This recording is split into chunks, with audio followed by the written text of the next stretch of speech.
Hello, welcome to episode number 8 of In Search of the Ultimate Bullet. In this episode we meet Jon, who shows us his Bluebird Bullitt, which he uses for work and leisure. This episode will be the last for now, but I'm already talking to more potential candidates to continue this series. I also have other bullet-related content in the pipeline, such as a series about bags specially designed to use on a bullet, and a closer look at the visco set that is installed on Itai's Pinion Bullitt from episode 6. So keep an eye on my channel, or even better, subscribe to it and never miss a video. By subscribing to my channel, you help me to grow and create more and better content. And now, without further ado, let's check out Jon's Bullitt. Hi Jon, how are you? I'm fine, thank you. Okay. Can you introduce yourself to us? Sure. I'm Jon, I'm 40 years old, I live in Antwerp, and I'm a mobile bike mechanic, among other things, bullet enthusiast all around. Okay. So, and is this your first bullet bike? Yes, it is. And like yours, it'll be my one and only bullet until it breaks or until I die and it goes into the grave with me. Okay. And how long do you have your bike? I've had it for just over 5 years now. Okay. So, and when was the first time you came in contact with bullet bikes? My friend Patrick, who's also a bike enthusiast, showed it to me one day. It was the first cargo bike that didn't look silly to me. Okay. On the contrary, it looked very sexy, and I was sold immediately. What was the reason that you've bought a bullet bike? Well, the main reason actually is, apart from me already being in love with the bike for a couple of years, was I got divorced, and I'm a single dad, obviously. And I also don't have a driver's license. I used to do everything by bike, but I wanted to be able to do more with just my bike. And a Bullitt is the ideal bike for that. You can do practically anything with it. I use it to lug around my kids, do groceries, move house, and also ended up being a mobile bike mechanic, and it's my work van as well. Okay, so it's a lot of things. So yeah, one of my next questions was is it your daily bike? But if I hear this story, then I presume. It's my bike for pretty much anything. Yeah. Okay. I do have one other bike which I occasionally ride just for fun, or if I want to go really fast. But let's say 89% of the time I ride the Bullitt. Yeah. Okay. So. Do you ever use your bullet bike to go on a vacation or do longer trips? I did use it to go camping once last year, and the plan is to do that many times over again.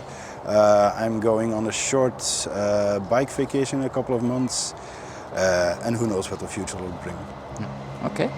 So Jon, what's the largest or most heavy cargo you ever hold on your bullet bike? There's many. The largest in size will have been a closet I made out of solid MDF. It's about 3.5 meters tall and weighs about, I guess, 70 kilos. I had to transport that diagonally across the cargo bay. It was quite an adventure. The heaviest is probably will have been my washing machine when I moved house a few years ago. That was about 100 kilograms. Yeah. I think I've gone over 100 kilograms too with,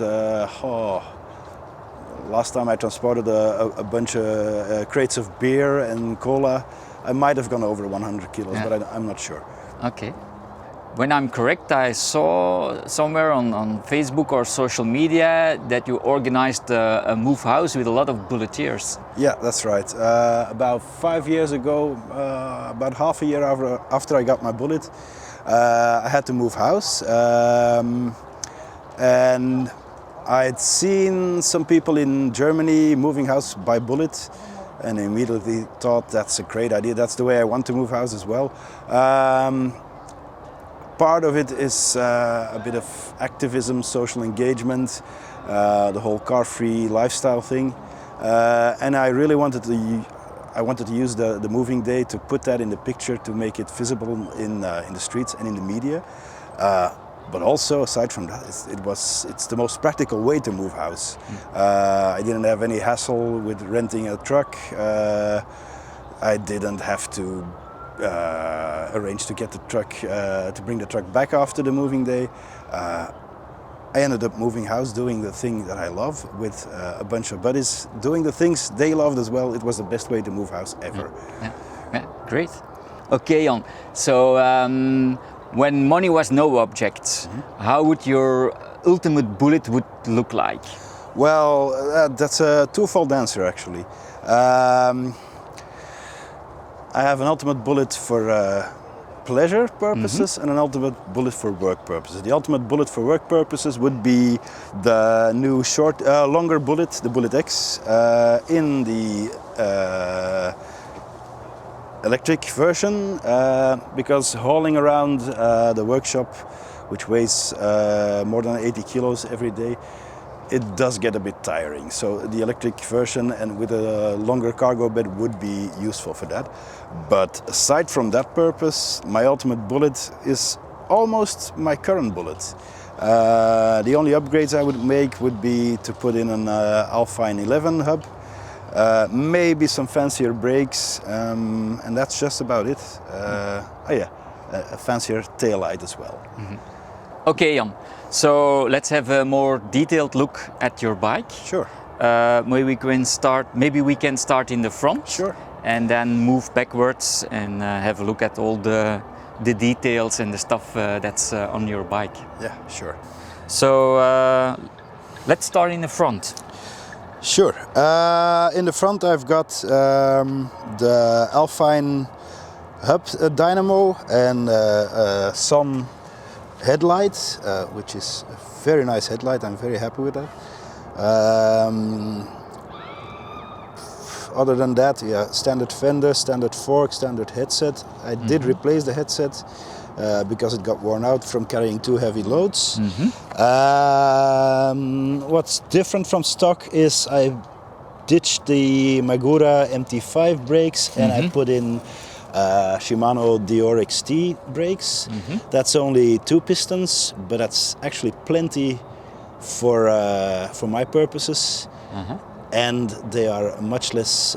They require much less maintenance than the Magura brakes. I had Magura brakes that failed multiple times in a year. I had to bleed them several times. The Shimano brakes I've only had to bleed once in more than 4 years of running time. So I'm much happier with them. I had to have a hub dynamo and headlight and tail light for this bike. No hassle with battery lights. Okay.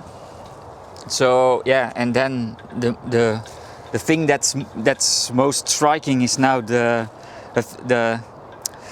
how do we call this? A your mobile workstation workshop. that's on your cargo bay. So you told us in the introduction that you're a bike mechanic. That's right. So, but you're not stationary, so you move around with your workshop. Yeah, exactly. I roll up to the customer's home or workplace and do any repairs on site. I don't have a stationary workshop. I don't have a store. I don't have the ambition to have a store.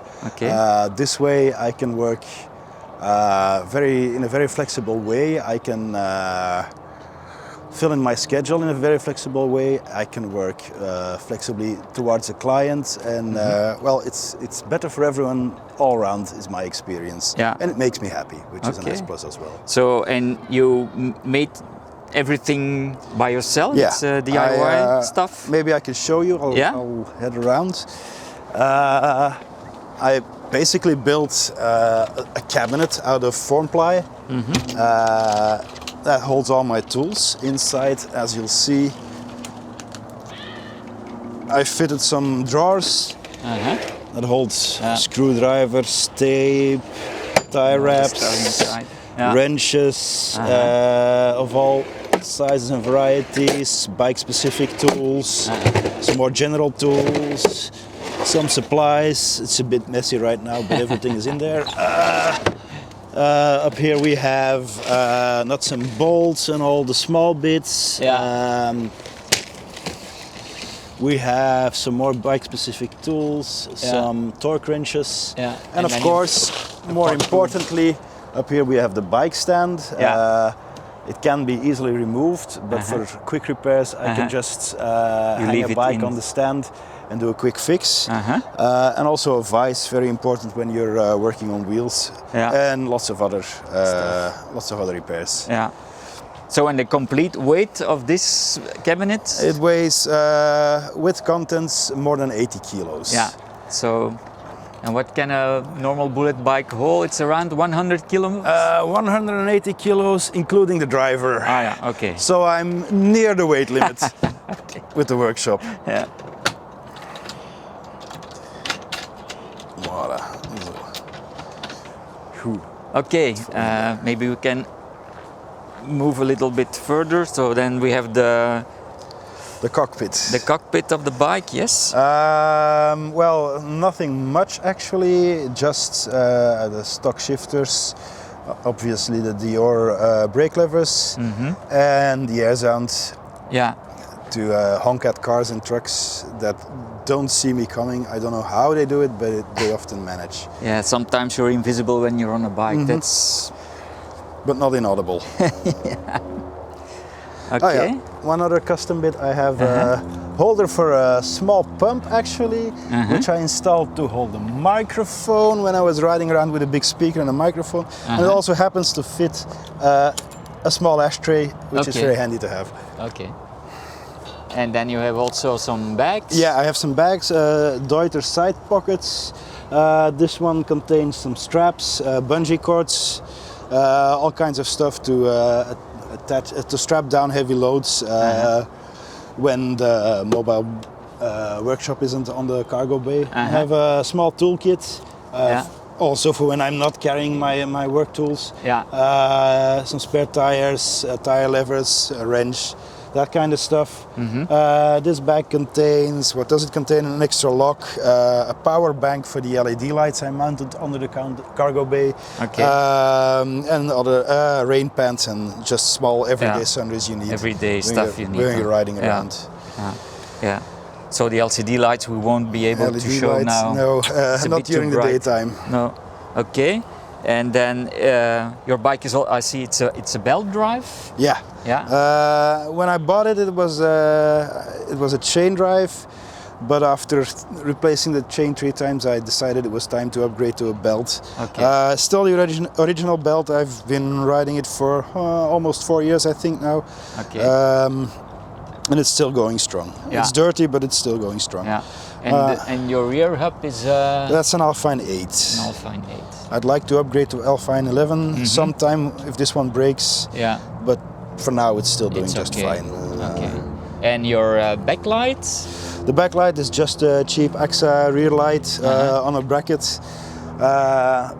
The plan is to sometime buy a sun rear light to match the headlight that mounts on the seat post. Ah, yeah. Okay. I also have the AXA Defender frame lock, and I've got the plug-in chain for that in one of the bags. Okay. So in your saddle post and your saddle is the stock saddle of... That's stock, yeah. I actually prefer the stock saddle, the stock seat. I've tried Brooks seats and they're not the right fit for me. Okay. And this one's cheaper as well. So. Yeah. Okay. Other than that, there's some aesthetic details. The anchor on the rear fender, the orange valve caps, which is a nice contrasting color to the blue of the frame. Yeah. Okay. Some stickers, Team Bullitt sticker, obviously. Bullitt. Yeah. Most of my stickers are on my plastic box, which obviously isn't on the bike right now. No. And so the anchor, does it have a meaning? I got that sticker from my best friend who also rides a Bullitt, and she has a matching anchor on her Bullitt as well. Okay. Okay. So you have also some other cabinets. You have like the hangover bar. I have a whole garage full of different boxes actually. Yeah. I have, well, let's see.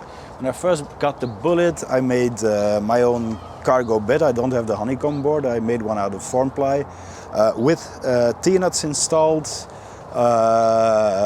at the crossbars of the loading bay for easy attachments of different boxes. Then I made a form ply box for my two kids. With a seat and a front deck and everything. That attaches through the T-nuts.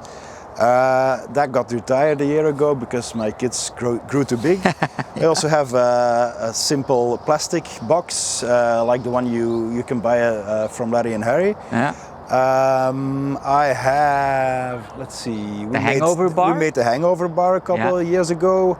That's just a hobby project with my best friend and my brother. We made it in a couple of days. It's, well, basically a mobile bar. It's actually just a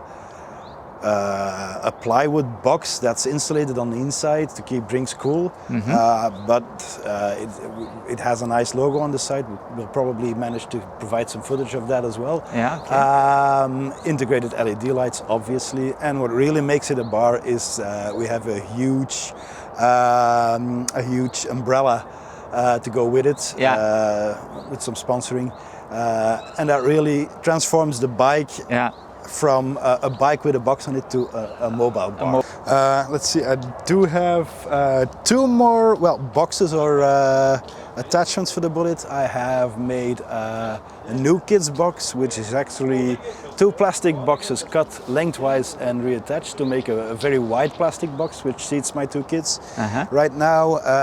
And I also made a seat to fit on the cargo bay that you can mount in 4 directions. Originally it was made to transport a certain cameraman, but it also serves double duty as transporting adults, kids, whatever. So you ever used it again after we used it for the movie? A couple times to transport my mother, my girlfriend, one of the kids. It's served its purpose. Nice. Thank you, Jan. Yeah, you're very welcome.